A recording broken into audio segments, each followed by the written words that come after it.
Hello and welcome to another episode of the Johnson Controls Blue Water webinar. My name is Craig Hanna, and I have the great privilege of serving as the engineering manager of the Johnson Controls Water Infrastructure Technology team. And joining me today are two of my invaluable colleagues, Ms. Audrey Noel and Jonathan Gunn. And Audrey, would you please tell us more about yourself? Absolutely. Thanks, Craig. I'm Audrey Noel, Director of the Water Infrastructure Technology team here at Johnson Controls.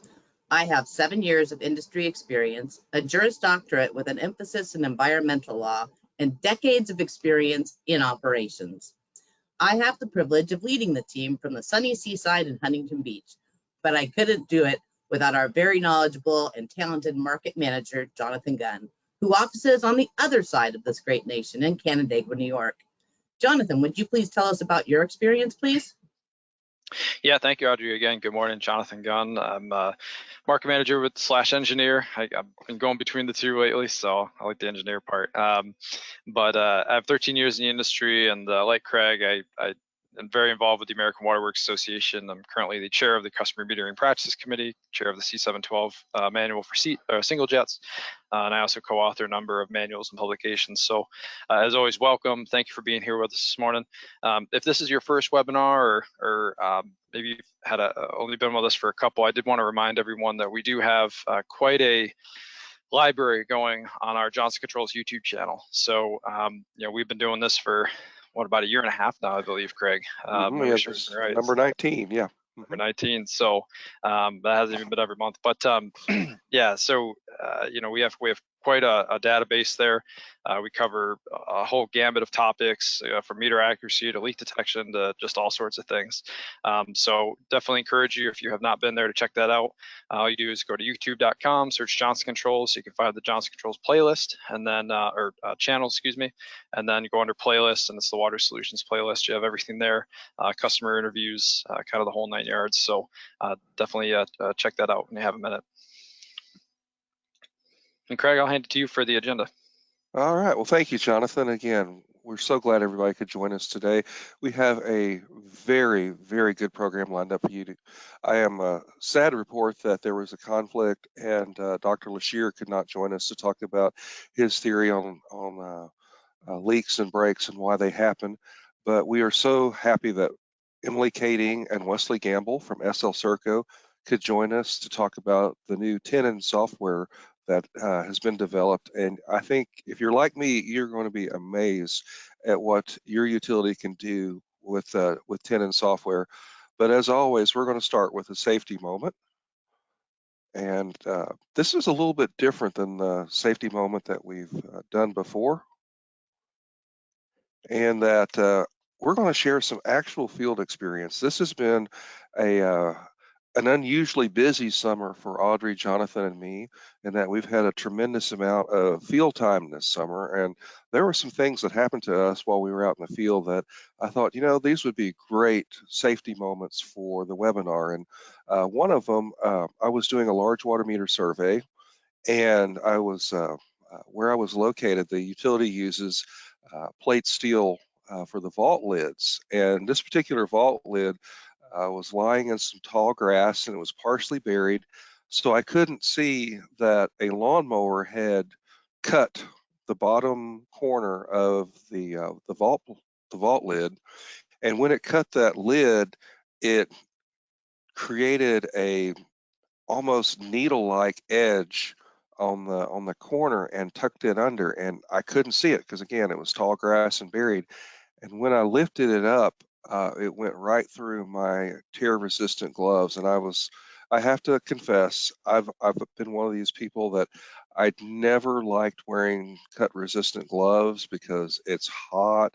You can't really write well. You definitely can't use a computer or a tablet while you're wearing cut-resistant gloves. And so I only wore my cut-resistant gloves because Johnson Controls makes me wear them when I'm in the field.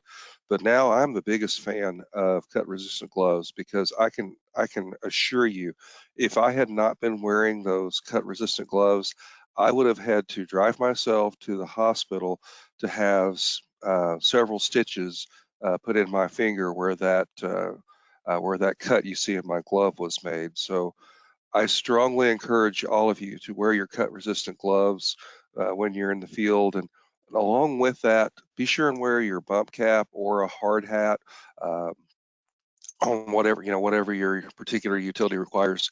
Safety glasses are a must. If you're inside a mechanical room, at least wear earplugs, if not ear muffs and earplugs to protect that hearing.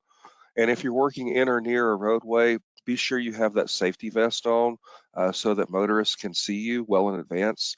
And also steel-toed boots. You don't want to be dropping that quarter-inch thick plate steel right on top of your foot. That can cause all kinds of problems. And one thing I learned too is it's a good idea to have an extra pair of cut-resistant gloves with you in the event that something like that happens to you, because I was so thankful that I was wearing my cut resistant gloves, but then I realized that I didn't have a spare pair. So if I did get a cut like that, I didn't have anything to protect me. So it's a good idea to always have a spare pair of cut resistant gloves with you in your PPE kit. And then, of course, make sure you have plenty of water. I know it's been a long, long, hot summer. Jonathan can tell us more about that because he's been out in the field for the last 2 days in Florida doing a large water meter survey. So he can tell us all about the importance of staying hydrated. And then, of course, always have a first aid kit with you in case something does happen. And then next on the safety moment, when I was doing a large water meter survey, I made a new friend. I know Audrey's had her goats before in Oklahoma, and then my friend Russell had horses approach him while he was surveying a large water meter in Tennessee.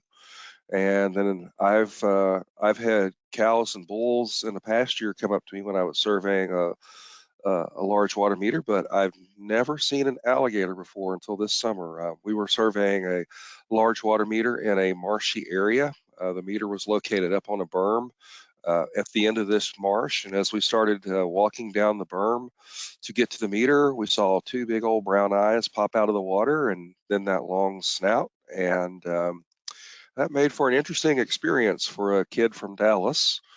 Um, and I'll just say we gave him plenty of room, he gave us plenty of room, and everybody left happy. So be aware of your surroundings and try to avoid any animal encounters like that. And then lastly, I'm sad to report that there was a water utility worker injured on Friday of last week.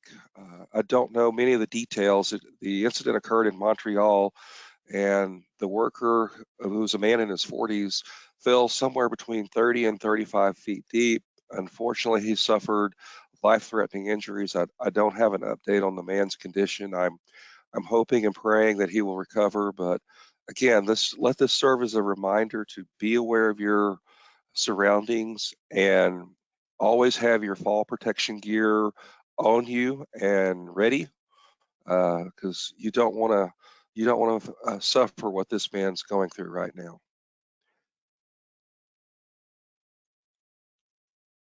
And now, Jonathan, yeah, Audrey, if you will, would you please introduce Emily and Wesley to us? Sure. Thanks, Greg. I'm going to introduce Emily Kading and Wesley Gamble with SL-Serco. SL-Serco has developed the Tenon software, which is an amazing database engine that allows you to import data from multiple sources and run customized queries that can assist your utility with the management and operations of your day-to-day activities. Wesley? Thank you, Audrey. I hand things over to Emily here. Emily, hopefully it's giving you an option here to present.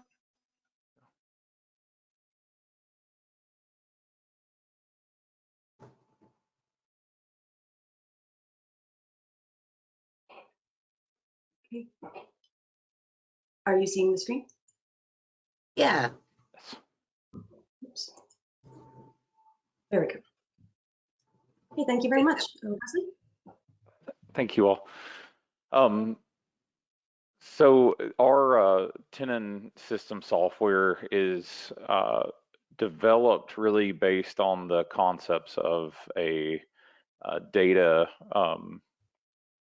digital twin, and we started thinking and looking at this in early 2014 when we were attending some conferences in Europe at the time. There were municipal water conferences, and we started seeing a lot of digital twin discussions, and the customers that we were working with at the time had an interest in some analytics tools similar to that, but the marketplace in the US wasn't really looking at data that way yet. So we decided to start developing and toying with this idea a bit, and over the years since, from 2014 to 2019, we kind of honed in on what that should look like. Now, I do want to mention, when we hear digital twin, there's a lot of talk in the current marketplace that a digital twin is this one piece of software that takes certain pieces of data and does particular things with it. So, for example, it might do pipe burst detection or non-revenue water detection or something like that. But it's not specifically, especially if you look at the more worldwide use of the term, it's not really specifically for one use case. And I'm going to demonstrate today using one of our clients kind of how that idea comes together, and hopefully by the end of it and the demo that Emily will be providing, it will become a little clearer. So Emily, we can go ahead to the So as I mentioned, in the marketplace today, there are a lot of products being labeled as a digital twin. But again, if you look at the larger use of the term in the world, a digital twin is a product that is literally a digital twin of every data set that you have available in your organization. And so that was the way that we started approaching this, rather than deciding that we were going to attack one use case. If we were going to have to bring in all these data sets to make one use case function, let's build something that would support any use case that an organization would need, and utilize the data as effectively as possible while we were doing that. Another limitation of some of the products that are in the market, particularly in the US today, that say they're digital twins, rely on you deploying other sensors or data collection devices. And that's one place where we differentiate ourselves by use of a modeling layer here. So I'll step through how our pipeline works when we bring data in, and sort of explain through how that sort of changes and strengthens the use cases. So we will take any data set that a utility will provide us, then we'll blend that with external sources. So census data, USGS weather data, any environmental protection type data that we might want, et cetera, and bring those into a common data lake. Now that is more powerful because the data warehouses that you see down the line there are being populated from the lake. So we can indiscriminately bring in data from any source, all the data for however long, and sort of leave it in this archival state in the lake and refresh it whenever we need in the warehouses.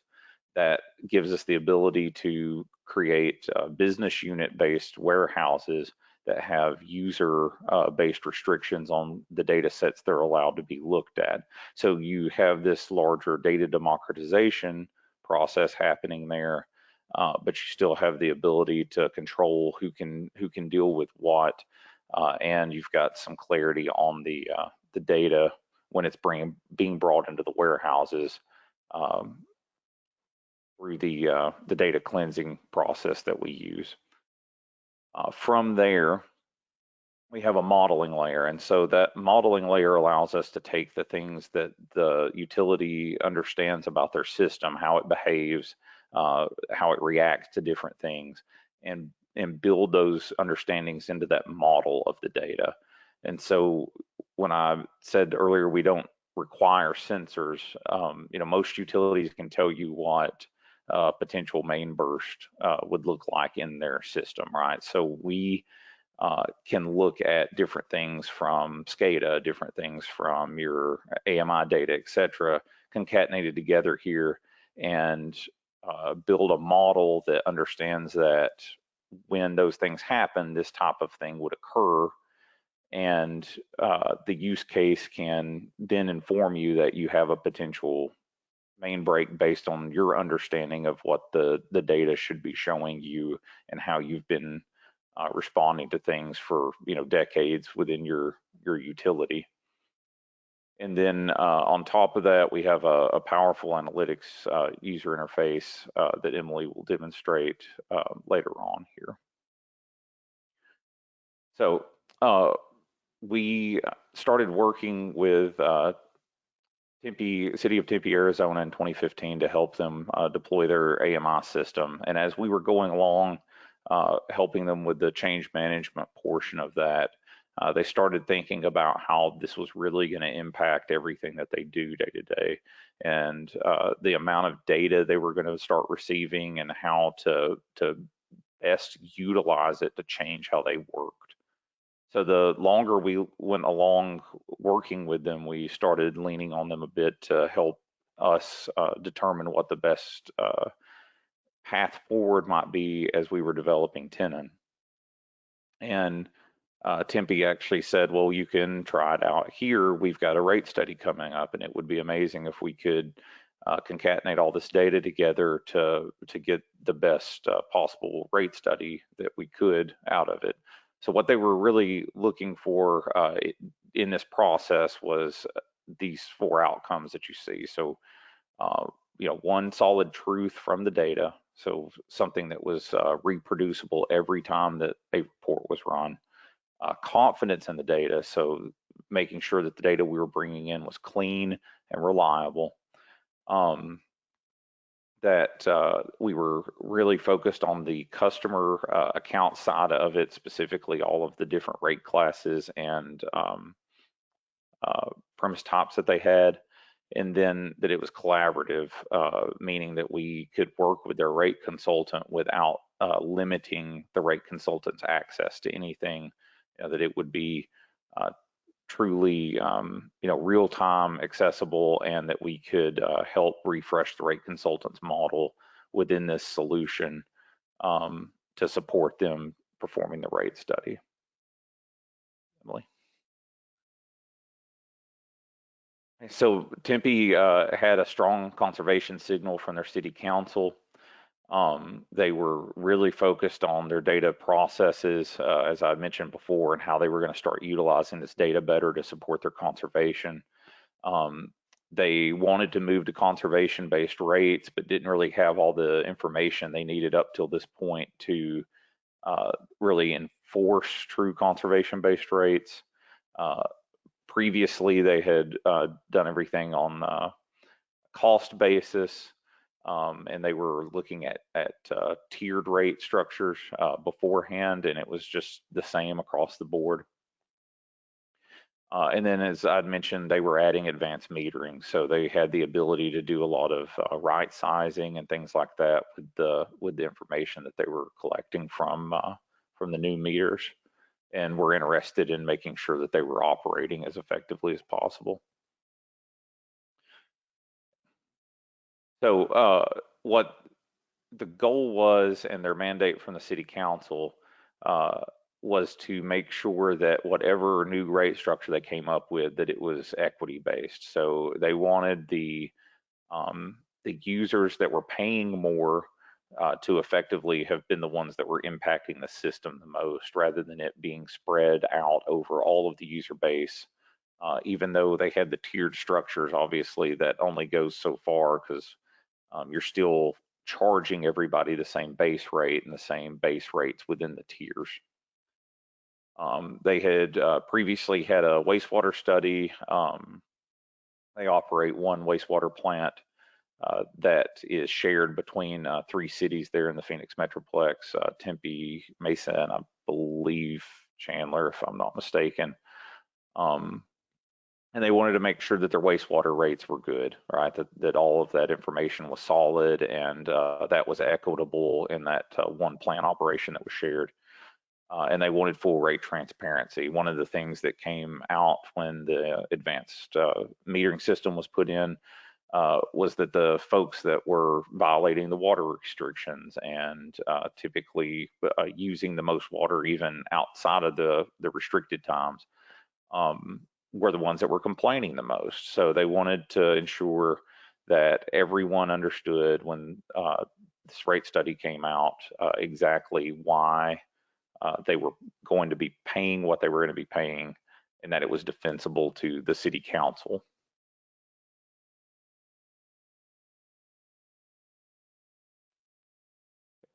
So previously, they had only looked at customer class and the rate tiers. Going forward, they were interested in looking at volume based rates, so effectively peaking in demand in coordination with the advanced metering system data that they were collecting. Go ahead, Emily. And so what came out of this was that they were able to create full equity across the system, right? 50% of their customers, so they're 43 to 44,000 meters, were using 8,000 gallons or less. So that, again, the tiering based rate structure was not fair to those customers, to 50% of their customer base.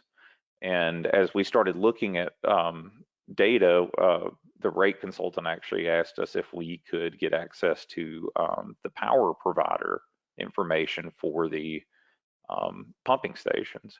So we went out to SRP, the power provider, and pulled that data in as well. And what we found in coordination with SCADA and the automated metering system data using the Tenon solution was that there were around 3% of the customer base that were putting almost 90% of the load and the cost to produce water back onto the city.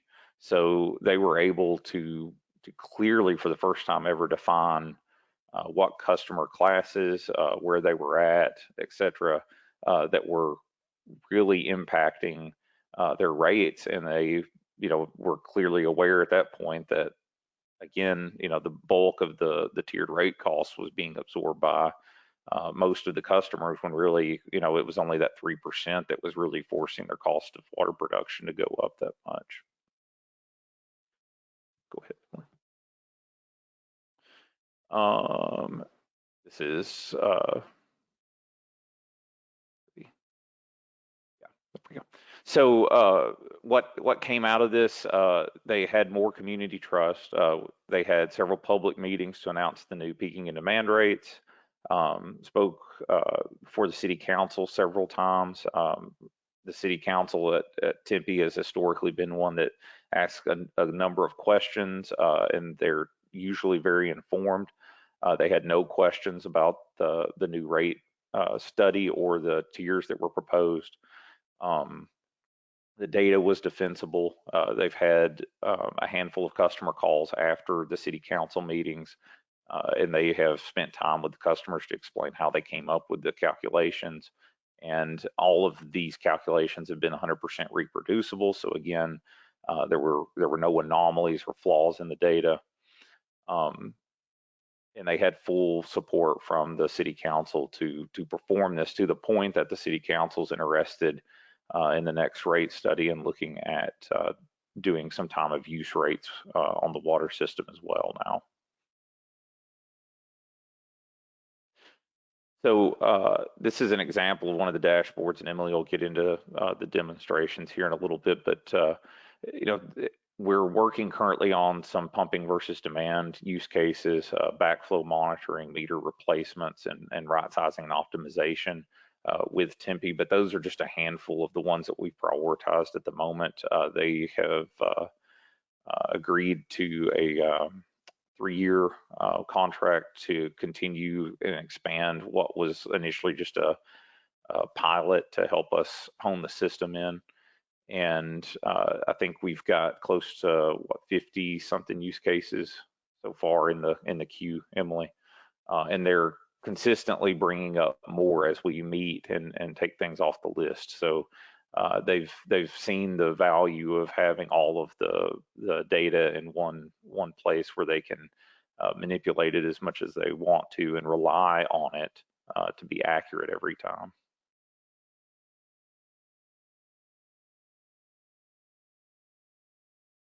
So I'll turn it over to Emily now to perform the demo. All right, thank you very much, Wesley. So a little bit more background information about Tempe before I start to demonstrate what we have done with their data. So Tempe has approximately 43,000 water connections. They've got a very diverse data network. They're capturing data from Itron, Choice Connect, 100W plus meter readings, which utilize Badger positive displacement encoded meters. They've got a variety of SCADA sensors, which are reading on various indicators such as total production numbers, plant level production, storage capacity, 24-hour gains and losses, well flow information, and water quality sensors. They've got GIS data, including layers on the meters, valves, mains, sewer, and pressure zones, other geolocation zones that are important to them in the city. They've also got CIS, or customer care and billing data, which has a wealth of information, everything from billing information, service agreement information, payment information, and field activity or work orders. Those were the four main big data sources, but they also have a variety of other data sources, including the KONA work order system, the WaterSmart customer portal, where the AMI data is aggregated and made available for customers to access, FlowLink data, Acela data, which is governmental permitting, etc. And they were also interested, as Wesley had mentioned, in a variety of third-party sources. For example, weather data like temperature and precipitation, census data, including population and median income information, environmental justice indicators, and other EPA data. So there was a wide variety of data sources that they wanted to capture and get together in one place. What we did was, at first, we worked with them with a list of their 30 use cases that they had identified as priorities to them. We identified what data would be necessary to put together those 30 use cases. And from there, we narrowed it down to 13 high priority use cases that could be achieved with just the 4 main data sources and third-party data. And we chose that just those 13 high priority cases with the 4 main data sources so that we could minimize demand on the IT team. We didn't want to burden them with the work of hooking up for all of the smaller data sources right away when we could start accomplishing big things with just the 4 data sources. So, oops, okay, I'm going to show my actual demonstration now, so just a second. So here's an example of the modeling going on beneath the hood at Tempe. It's zoomed out pretty far, but you can see there's a lot of complicated relationships that are working here to join in all of the data sets. And there are some data sets that aren't even connected to the rest of the data lake. When this happens, there can be one-off spreadsheets that you want to be able to join in on date, for example, but there's no other connection to anywhere else. So that's possible with the Tenon data systems. We started to working together on use cases in January, and since then we've come a very long way. So I'm first going to show you a data validation dashboard. So this dashboard is combining data from AMI readings, from SCADA total production numbers, as well as from the CIS or CC&B system. So the first 3 tiles at the top are just comparing total production numbers in SCADA versus the total aggregated consumption from Itron. First, we're looking at it on a day-by-day basis, and then you can see it on a month-by-month basis. And then on the right here, it's just looking at the difference between the two to help identify potential unbilled water. Below, you can see these tiles are just looking at the individual data sources, not joined elsewhere. So on the left, we've got the summed Itron data. Every hourly measurement is being aggregated here. The only thing being eliminated is we've got logic to identify any potential rollover or backflow events based on the register readings. So those we have a filter on so that they're not negatively impacting the data here. But it is possible to go into the data and you could drill in from this top level, summed up every single meter reading for the month. You can click on a meter. So here we can see the highest consuming meter ID. You can go into a dashboard here. I've already got it open. Now we're drilling into this specific meter. We can see all of its hourly readings for all time. We can compare year over year. It looks like 2023, it's a lot higher than the previous 2 years. Interesting.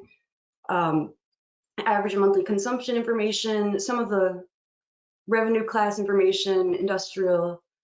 And then also we've got all of the device events that have happened on this meter are in one spot. So you can see if there's been any issues. Even just like notes on the meter are available here. So it's a one-stop shop for all of the meter information from that very high level. The other tiles here are just showing, so here we've got all of the Itron consumption aggregated from the hourly readings. Here it's coming from the CCNB data, what was actually billed for consumption. So you can quickly compare between the two to look for any discrepancies. And we've also got billing data in the dollars billed per month. And there's also just information on the statistics, how many meters are being read from, how many accounts have we linked those to in CCNB data. So you can get to everything from there. So once we had started getting this data into the system, Tempe quickly realized that there was a lot more use cases than they had even initially realized that they were achievable with this data. So that's when our list grew up to, like Wesley said, we're at over 50 use cases now. So just to go through a few of the other examples that we've been working on, one use case that came up was identifying unbilled meter activity. So what is the gap between where we're seeing consumption in Itron, but the billed consumption is lower? So trying to figure out what is that gap, and also the gap between the SCADA production numbers and the total consumption numbers is another alternative way to look at that. But here you can see, for example, we've identified surface points that are inactive but have consumption tagged to them. And you could drill in to find the exact service point there. Null account activity, just various indicators to try to investigate where water is being consumed but not billed. We also have a dashboard looking at consumption information by class, similar to what Wesley was showing before. And this also shows the hourly change, so you can get the hourly delta in consumption. So you can see that the construction class is most responsible for big fluctuations in their daily hourly usage. We also have weather versus consumption data. So here you can see the red line is temperature, blue is total flow from Itron. So there is a strong correlation between temperature and total consumption. You can also see precipitation information. Another use case that was important to them was identifying potential register issues. So we've got a dashboard where we are identifying those register issues in a variety of ways, from the IDE readings, based on the actual register readings, the previous register reading to the next register reading, what is the difference in the values? We're looking at device issues that were specifically identified in the CCNB data, et cetera. Another dashboard that came up was SRP code, or Salt River Project, is important for them. So identifying the usage based on these different districts, we've got a dashboard for that.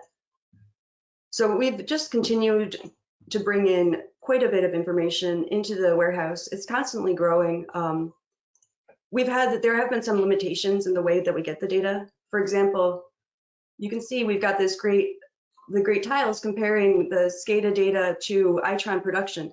That SCADA data is still coming to us in a Excel spreadsheet emailed once a week. So it's a messy Excel spreadsheet, but we can take that, flatten it, normalize it, make the data possible, and integrate it into our system in as much of an automatable way as possible, so that data is here. It's no longer in that Excel spreadsheet. It's being used. Other people can understand it now. So we'll meet you where you are with your data. We don't have to wait for perfection to get all of the raw SCADA data readings into the environment, so that you can start making good inferences with your data right away, because the data exists. It just needs to be combined with other data to really make it actionable. So I'm really looking forward to continuing use case development with Tempe and integrating additional data sets to enhance their data environment. And whoops, sorry. That was all I had. So here's our information if you have any questions. Thank you very much. Yes, thank you, Wesley and Emily. And I just sent a message out in the chat box, but if you have any questions about the Tenon software for either Wesley or Emily, please use the question module on your console to type those.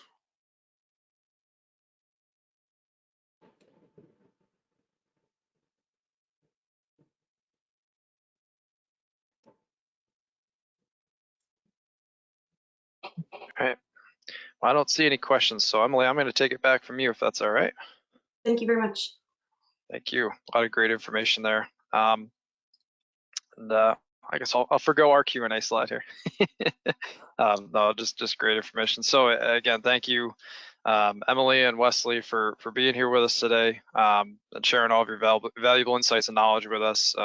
I think it's fair to say from the first time that we saw the Tenon system, we were extremely impressed, and I'd imagine there are a number of people in the audience today who are as well. So thank you again for being here. We'd also like to thank all of our attendees for being here with us today. We hope that you found it valuable.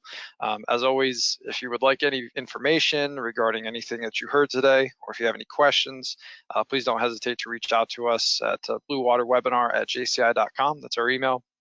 Obviously, Emily and Wesley shared some of their contact information as well a moment ago, and I'm sure all of us will be very responsive to any messages that we get.